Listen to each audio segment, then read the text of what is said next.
போற படம் Parasakthi. So directed by Sudha Kongara and Sivakarthikeyan Agarwa, Ravi Mohan act பண்ணது GV Prakash musical. So இந்த படத்தோட பிளாட் என்ன அப்படின்னு பார்த்தீங்கன்னா 1937க்கு மேலே அந்த ஹிந்தி இம்போசிஷன் நடந்த போது தமிழ்நாட்டில் எப்படி தமிழ் மக்கள் வந்து அதை எதிர்த்து போராடினாங்க, எப்படி வந்து அந்த ஹிந்தி ஒஃபிஷியல் லாங்குவேஜாக ஆக்காம எப்படி வந்து நம்ம அந்த வாரை ஜெயிச்சோம் அப்படிங்கிற ஒரு மொழி போர், அதை எப்படி ஜெயிச்சோம் அப்படிங்கிற பிளாட் தான் அது.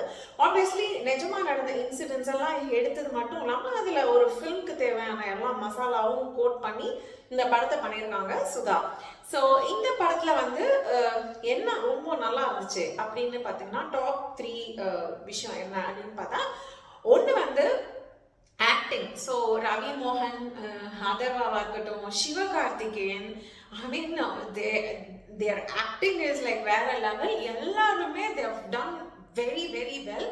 ஸோ ஆப்வியஸ்லி அது ரொம்ப நல்லா நிற்குது ஸ்க்ரீனில் அவங்களோட acting.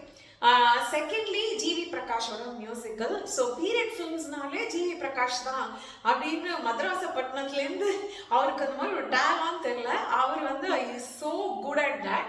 So the music, the background score was very good. But என்ன பாட்டு தான் வந்து 1-2 பாட்டு தவிர மற்ற பாட்டுலாம் ரொம்ப மனசில் நிற்கல. But it was very good music score by GV Prakash. Thirdly the entire ஸ்டோரியோட பிளாட்டு. ஸோ அது வந்து நல்லா நீட்டாக கொண்டு போயிருக்காங்க. லைக் என்ன சொன்னோம், நம்ம வந்து ஒரு பீரியட் ஃபில்ம் இது எப்படி இருக்கும், ஐயோ செந்தமிழில் பேசுவாங்களோ அப்படிலாம் வந்து கொஞ்சம் பயந்துட்டு தான் நான் போனேன். பட் அந்த மாதிரிலாம் எதுவும் இல்லை, நல்லா நீட்டாக இருந்தது. Screen play was very good. So these are the top 3 things that I really loved in the movie. இப்போ வந்து இந்த படத்தில் வந்து என்ன லைட்டாக எனக்கு பிரச்சனையாக இருந்தது அப்படின்னு பார்த்தோன்னா, நம்பர் 1 எனக்கு வந்து ஃபர்ஸ்ட் ஹாஃப் வந்து கொஞ்சம் ஸ்லோவாக ரோல் ஆன மாதிரி இருந்தது. லைக் லிட்ரலி கதை வந்து ரொம்ப சாஃப்டாக போச்சு. லைக் என்ன நடக்கும், ஒரு ட்விஸ்ட் அண்ட் பிளாட், ஒரு த்ரில்லர் அந்த மாதிரி எதுவுமே இல்லை. ஸோ பட் இன்டர்வலுக்கு அப்புறமா தான் பிக்கப் ஆச்சு மூவி. ஸோ கொஞ்சம் ஸ்லோனஸ் இருந்தது ஃபர்ஸ்ட் ஹாஃபில். அது ஒன்று. செகண்ட்லி வந்து ஸ்ரீலீலா வந்து இன்னும் கொஞ்சம் பெட்டராக ஆக்டிங் பண்ணியிருக்கலாம்னு எனக்கு ஒரு ஃபீலிங். அவங்க வந்து பார்க்க நல்லா அழகாக பொம்மை மாதிரி அந்த பீரியட் ஃபிலிம் ஹீரோயின் மாதிரி இருந்தாங்களே தவிர அவங்களோட ஆக்டிங் வந்து நிறைய இடத்துல வந்து I felt like it kind of dipped. அங்கே வந்து கொஞ்சம் டாக்டர் வேலை வாங்கிக்கலாமோ என்னமோ அப்படி ஃபீல் ஆச்சு எனக்கு. That is the second thing.